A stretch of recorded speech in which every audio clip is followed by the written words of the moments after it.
इसलिए लोग ध्यान नहीं देते। ये पिछले एक महीने के दौरान ये 5वां विकेट गिराया है उन्होंने। तो अज्ञात वीरों ने स्पीड पकड़ ली है, इसको समझिए आप। आईपीएल से एक महीना पहले अज्ञात वीर वहां पूरी तरह फॉर्म में आ गए हैं और पाकिस्तान को आईना दिखा रहे हैं, मतलब धूल चटा रहे हैं। आईना क्या दिखा रहे हैं? धूल चटा रहे हैं। और पाकिस्तान को चाटनी पड़ रही है वो धूल की। ये लड़ाई हाफिज सईद को बड़ी महंगी पड़ रही है मनीष जी। करीब साल भर पहले इसके लड़के को निपटाया, फिर इसके भाई को निपटाया, फिर इसके चचेरे भाई को निपटाया, फिर इसके मौसेरे भाई को निपटाया, अब इसके रिश्तेदार निपटाए जा रहे हैं। एक तरह से वो कठपुतली होते हैं, उनके दिल्ली में बैठी सरकार के हाथ में उनके तागे होते हैं। तो वो जानते हैं कि उनको उसी हिसाब से आचरण करना जैसा दिल्ली में बैठा प्रधानमंत्री है। सर नमस्कार।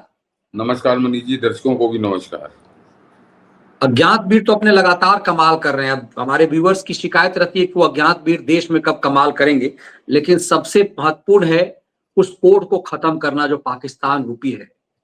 जिस पाकिस्तान से युद्ध की बात वो करता था कि हम 70 वर्ष लड़ेंगे, घास की रोटी खाएंगे। आज हमारे साथ थे RSN सिंह साहब, तो बहुत बेहतरीन बात आज कह रहे थे कि आज के दौर में मनीष जी अब युद्ध नहीं लड़ा जाता है। जो हम लोग अक्सर कहते थे वो सैनिकों के साथ युद्ध नहीं होता, अब युद्ध दूसरे तरीके का होता है।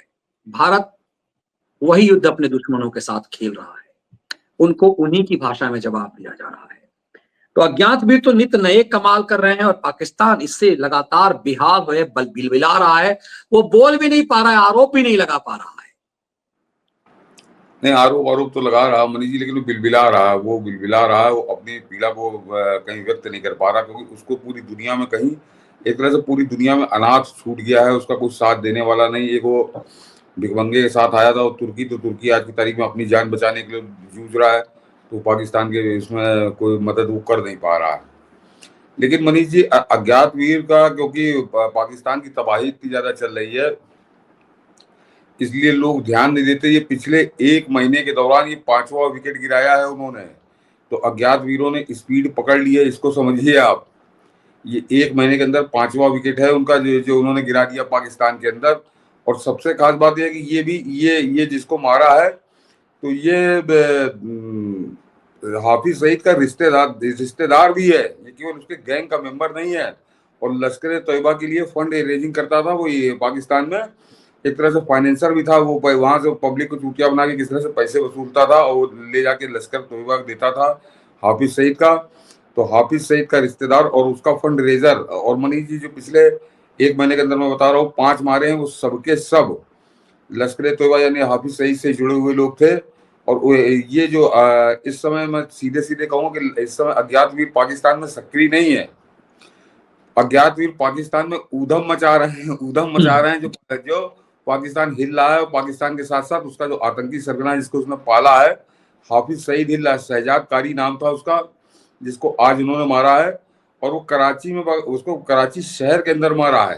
और वो मस्जिद से नमाज पढ़ के निकल रहा था, अपना 72 हुर्रत तक पक्की करके आया था निकल के, और उसको उसी समय उन्होंने मारा है। तो वो बहुत डेयरिंग काम है जिसे कहने, बहुत दुस्साहसिक काम था।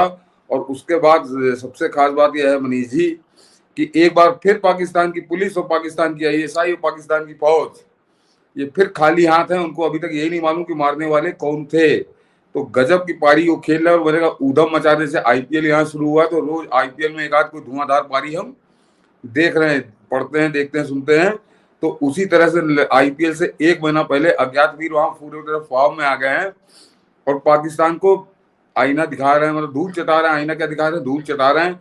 और पाकिस्तान को चाटनी पड़ रही है वो धूल, और उसकी वजह से कितना बिलबिलाया हुआ है। कि सबसे खास बात, आज 2 घटनाएं हुई है मनीष जी, कि एक तो अज्ञात वीरों ने इसको मारा है, और उसके अलावा आज UN के अंदर पाकिस्तान थोड़ा बहका था। तो पाकिस्तान UN में जो हमारे राजदूत के प्रतिनिधि हैं हरीश P, उन्होंने पाकिस्तान को पूरी तरह नंगा किया है। तो बहुत बहुत निचले स्तर से एक, जो अगर आप डिप्लोमेटिक उस पर बात करिए, तो भारत ने उस तरह वहां पर UN में नंगा किया है पाकिस्तान को। और पाकिस्तान कैसे बिलबिला रहा है। तो मैं जरा ट्वीट मैंने क्या लिखा जरा पढ़ दूं, ताकि दर्शकों को थोड़ा आइडिया हो जाएगा कि अज्ञात वीरों ने पाकिस्तान में एक और विकेट गिरा दिया। लश्कर के लिए फंड जुटाने वाले आतंकवादी हाफिज सईद के रिश्तेदार कारी शहजाद की कराची में अज्ञात वीरों ने गोली मारकर हत्या कर दी। रिपोर्ट के अनुसार वह आतंकी संगठन लश्कर तैयबा के फंड जुटाने के पीछे का मास्टरमाइंड और मुख्य दिमाग था। एक महीने में JUIF के 5 नेता मारे गए हैं। अज्ञात वीरों ने कराची के खैराबाद इलाके में जमीयत उलेमा इस्लाम के उपाध्यक्ष कारी सज्जाद पर उस समय गोली चलाई जब वह एक स्थानीय मस्जिद में सुबह की नमाज अदा करने जा रहा था। अच्छा, मैं बता रहा था कि आ रहा था। दूसरी तरफ भारत ने पाकिस्तान को साफ साफ कह दिया है कि पाक अधिकृत कश्मीर में तुम्हारा अवैध कब्जा है और तुम्हें वह कब्जा खाली करना ही होगा। संयुक्त राष्ट्र में भारत के स्थायी प्रतिनिधि राजदूत हरीश पी ने कहा कि पाकिस्तान हमेशा जम्मू कश्मीर पर झूठे दावे करता है। जम्मू और कश्मीर भारत का अभिन्न अंग था, है और हमेशा रहेगा। इससे पहले भी भारत कई बार पाकिस्तान को कश्मीर पर रगड़ चुका है। दूसरी तरफ जो खेल पाकिस्तान ने शुरू किया था उसे अब बहुत महंगा पड़ रहा है और वो बहुत बुरी तरह बिलबिला रहा था। पहले मनीष जी फोटो दिखा दीजिए, वो जो महान हाफिज सईद के रिश्तेदार और लश्कर तैयबा फंड, तो इनका क्रॉस बना हुआ है, ये निपट गया। बेटवा लग रहा है, एकदम बिल्कुल कॉपी है इसका। हाँ, तो सब रिश्तेदार हैं इनका, तो माँ बहन बुआ फूफा मौसी, इन्हीं के सब आपस में शादी होती है तो सबकी शक्लें करीब मिलती जुलती रहती हैं। ये बुढ़ा हो गया, थोड़ा वो जवान था, उसको निपटाया है। और मनीष जी सबसे खास बात कि ये लड़ाई हाफिज सईद को बड़ी महंगी पड़ रही है मनीष जी। करीब साल भर पहले इसके लड़के को निपटाया, फिर इसके भाई को निपटाया, फिर इसके चचेरे भाई को निपटाया, फिर इसके मौसेरे भाई को निपटाया, अब इसके रिश्तेदार निपटाए जा रहे हैं। तो इस लड़ाई में हाफिज सईद को जो स्पीड पकड़ी है अज्ञात वीरों ने, तो मेरे ख्याल से और एक साल गुजरते गुजरते ये दुनिया में अकेला रहेगा। इसका पूरा खानदान साफ, क्योंकि पूरा आतंकवाद का धंधा करते थे, ये इनका बिजनेस है, पूरे खानदान को उसने लगा रखा है। तो किसको किसको बचाए ये? तो एक तरह से हाफिज सईद को पूरी तरह से अकेला छोड़ देने की एक रणनीति पे वो भी काम कर रहे हैं। इसको तो जो पाकिस्तान की पुलिस है, पाकिस्तान की ISI है, वो अपने बिल्कुल दामाद की तरह संरक्षण दिए हुए है। हालांकि उस दिन जो अभी 15 दिन पहले जिस पर अटैक हुआ था उसमें शायद ये बच गया था। तो ये आदमी हाफिज सईद जो अभी तक मौत का खेल हिंदुस्तान के साथ खेल रहा था, वो मौत का खेल यहाँ तो वो खेल नहीं पा रहा। और पलट कर ये खेल उसके ऊपर कितना भारी पड़ रहा है आज इस वाली हत्या से। और अभी आप पाकिस्तान की जब सुनेंगे तो आपको समझ में आएगा कितना महंगा पड़ रहा है पाकिस्तान को खेल। लेकिन पहले जरा हरीश पी को सुनिए जो आज वो UN में बोले हैं। Madam President, India is compelled to note that the delegate of Pakistan has yet again resorted to unwarranted remarks on the Indian Union territory of Jammu and Kashmir. Such repeated references neither validate their illegal claims nor justify their state-sponsored cross-border terrorism. Jammu and Kashmir was, is, and will always be an integral part of India. Pakistan continues to illegally occupy the territory of Jammu and Kashmir, which it must vacate. We would advise Pakistan not to try to divert the attention of this forum to drive their parochial and divisive agenda. India will refrain from exercising a more elaborate right of reply. Madam President, India is compelled to note that the delegate of Pakistan has yet again resorted to unwarranted remarks on the Indian Union territory of Jammu and Kashmir. Such repeated references neither validate their illegal claims nor justify their state-sponsored cross-border terrorism. Jammu and Kashmir were... जी सुन लिया आपने। और मनीष जी ये सबसे गौर करने वाली बात है कि जब से प्रधानमंत्री मोदी बैठे हैं दिल्ली में, उसके बाद से हमारे जो डिप्लोमेट है वो गजब का परफॉर्मेंस वो दे रहे हैं। और पाकिस्तान के अगर वो जरा से बोलता है तो उसको वो अगर उंगली दिखाता है तो उसके मुंह पे तमाचा मारते हैं। जिस तेवरों के साथ जितने तीखे अंदाज में बात करते हैं, तो ये एक बड़ा चेंज आया है भारत के अंदर, जो 70 साल से जिसके लिए भारत तरस रहा था हमेशा। क्योंकि डिप्लोमेट बेचारे, उन डिप्लोमेट जानते हैं कि दिल्ली में बैठी सरकारी इनकी एक तरह से वो कठपुतली होते हैं, उनके दिल्ली में बैठी सरकार के हाथ में उनके तागे होते हैं। तो वो जानते हैं कि उनको उसी हिसाब से आचरण करना जैसा दिल्ली में बैठा प्रधानमंत्री है। और ये सब जानते हैं कि 2014 तक यहाँ पे प्रधानमंत्री ने एक कठपुतला बैठा था जो उसके धागे किसी और से जुड़े हुए थे, इटालियन जो ईसाई ने यहाँ पे उससे जुड़े हुए थे।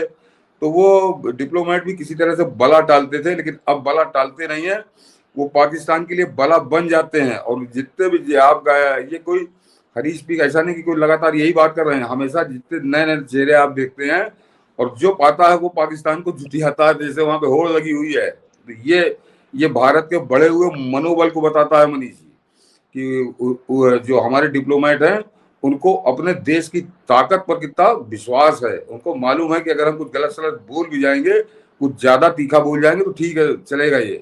ये है आज का बदला हुआ भारत। और ये आज 30 सेकंड की अभी आपने जो क्लिप देखी उसके एक प्रतिनिधि हैं हरीश पी। अन्यथा मैंने कहा ना कि दर्शक जरा याद करें कि 2014 से पहले इनके बारे में कोई जानता ही नहीं था कि कोई वहां कोई भारत का कोई प्रतिनिधि है जिसने कोई जवाब दिया या पाकिस्तान को कुछ आईना दिखाया। अब जो है ये रेगुलर फीचर हो गया है पिछले 10 साल के अंदर कि 2-3 महीने में जब मौका मिलता है तो पाकिस्तान को जुटिया दिया जाता है। आज ये संयोग है कि उधर सवेरे सवेरे अज्ञात वीरों ने विकेट गिराया और इधर इन्होंने जूता चलाया पाकिस्तान के ऊपर। ये एक गजब का है। और साथ ही साथ पाकिस्तान कैसा बिलबिलाया, इसको जरा सुनिए मनीष जी, वो सुनाइए कि पहले जरा दर्शक समझ लें कि ये पाकिस्तान ने जो मौत का खेल खेलना शुरू किया था हिंदुस्तान के साथ, अब वो खेल उसको कितना महंगा पड़ रहा है केवल आप इस वीडियो में सुनिए तो समझ में आएगा प्रधानमंत्री मोदी ने बाजी कैसे पलटी है। बलूचिस्तान पाकिस्तान के अंदर 4 पंजाबी मजदूरों को फिर कत्ल कर दिया गया है और बलूचिस्तान के अंदर ही एक बलोच यकजहती काउंसिल की जो सरकर्दा लीडर हैं मारंग बलोच, उनको भी गिरफ्तार कर लिया गया है। सवाल यह पैदा होता है कि आखिर बलूचिस्तान के अंदर पंजाबियों को क्यों कत्ल किया जाता है? बलूचिस्तान के अंदर चाइनीज को क्यों कत्ल किया जाता है? हम क्यों बलूचिस्तान नहीं जा सकते? ये जो एक एनवायरनमेंट क्रिएट किया गया है जिसमें यह तासुर है कि पंजाबी बलूचिस्तान से निकल जाएं, चाइनीज बलूचिस्तान से निकल जाएं, और किसका राज हो वहां पे? किसका राज होगा वहां पे? क्या वहां पे बीएलए का राज होगा? बलोच लिबरेशन आर्मी का राज होगा? क्या वहां दहशतगर्दों का राज होगा? बलूचिस्तान के अंदर अगर आप देखें, आई थिंक एज ऑफ 2023 का जो डाटा मेरे पास मौजूद है, तकरीबन 56% के करीब बलोच मौजूद है। 70-80 लाख के करीब, कई लोगों का कहना है इससे ज्यादा है। और जो पश्तून है बलूचिस्तान के अंदर वो 35-6% के करीब है। ये सारे का सारा जो बलूचिस्तान है, इसमें ताजिक भी हैं, उज़्बेक भी हैं, हजारा भी हैं, और भी बहुत सारी जो कौमें वहां पर रहती हैं। लेकिन पर्टिकुलरली बलूचिस्तान के अंदर ये क्यों तासर है कि बलोच एरिया के अंदर आप नहीं जाएंगे वरना आपको कत्ल कर दिया जाएगा? ये क्यों है? मैं देख रहा था मूसा खेल डिस्ट्रिक्ट के अंदर 2024 में 23 पंजाबियों को कत्ल कर दिया गया। आईडी कार्ड देखते हैं, आपका आईडी कार्ड देखते हैं, अगर उसके ऊपर पंजाब लिखा हो आपको गोली मार दी जाएगी।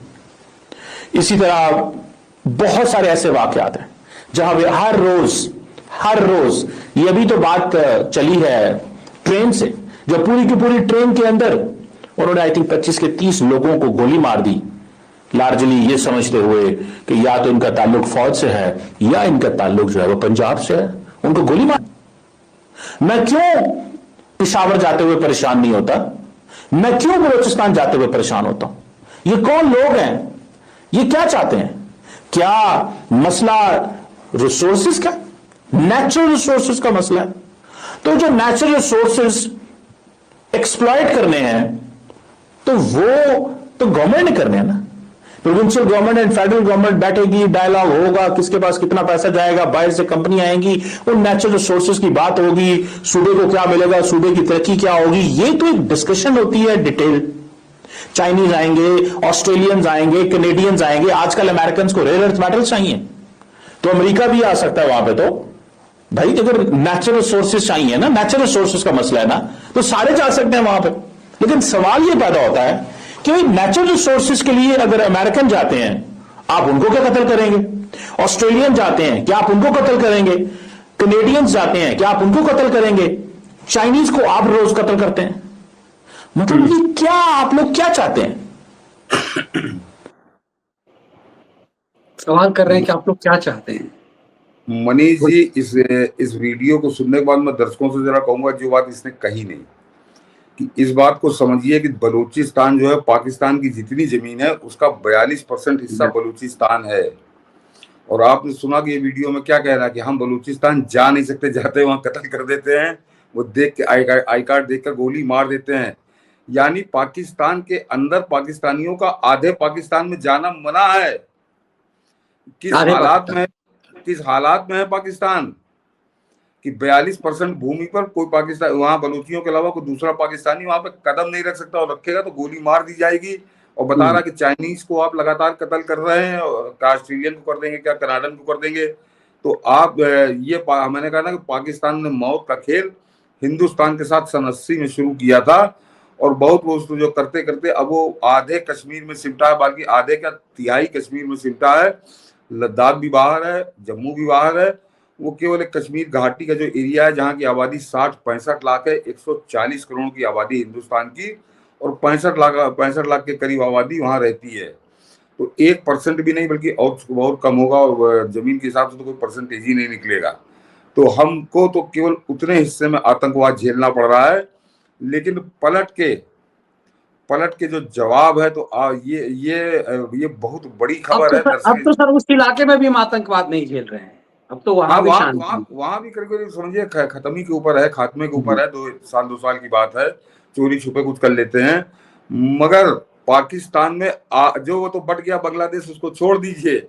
जो बचा हुआ पाकिस्तान है, उस बचे हुए पाकिस्तान के 42% यानी आधे पाकिस्तान में पूरे पाकिस्तानी वहां पे कदम नहीं रख सकते हैं। ये स्थिति एक पाकिस्तानी के मुंह से आपने सुना, उसकी तिलमिलाहट आप देख रहे थे। और मनीष जी किस स्तर पे पहुंच चुका है पाकिस्तान कि वो कह क्या रहा है कि अर्थ मैटर चाहिए और वो जो वहाँ की नेचुरल रिसोर्सेज हैं। तो इसका मतलब पाकिस्तान अब उनको बेचने पे तैयार हो गया है, अपना पीछा छुड़ाने के लिए, चाहे कनाडा ले जाए, ऑस्ट्रेलिया ले जाए, और चाइना ले जाए, अमेरिका ले जाए। क्यों? क्योंकि पाकिस्तानी वहां घुस ही नहीं सकते हैं, ये बातें जितनी करें। तो वो जो मौत का खेल यहाँ पे 80 में शुरू किया था और उसके बाद 2014 तक बेधड़क खेलता रहा पाकिस्तान, वो 2014 के बाद से उसको पलट के जो जवाब मिल रहा है, तो अब उसको कुछ सूझ नहीं रहा। अब वो बेचने पे आमादा हो गया है, लेकिन वो बेच भी नहीं पा रहा क्योंकि विदेशी भी वहां मारे जा रहे हैं। चाइनीज के लिए आपने सुना कि चाइनीज को वो लगातार मार रहे हैं बलूचिस्तान वाले। तो ये एक बढ़िया खबर थी। और इससे मैं फिर वही कहूंगा कि 10 साल के अंदर कैसे पूरी बाजी पलटी है, ये इसका ये वीडियो बता रहा है। और बाकी हमारे अज्ञात वीर तो वहां कमाल कर ही रहे हैं। इसमें एक और चीज मुझे दिखा के देखिए, यहाँ मैं अक्सर इससे यहाँ से जोड़ता हूँ। आपने देखा होगा जब अभी पाकिस्तान में चैंपियंस ट्रॉफी हो रहे थे तो यहाँ से कुछ उचक्के पत्रकार गए थे अपने आप को पंजाब से जुड़ के, हम तो अमृतसर और लाहौर एक ही है जी, भाषा एक है, खाना एक खाते हैं।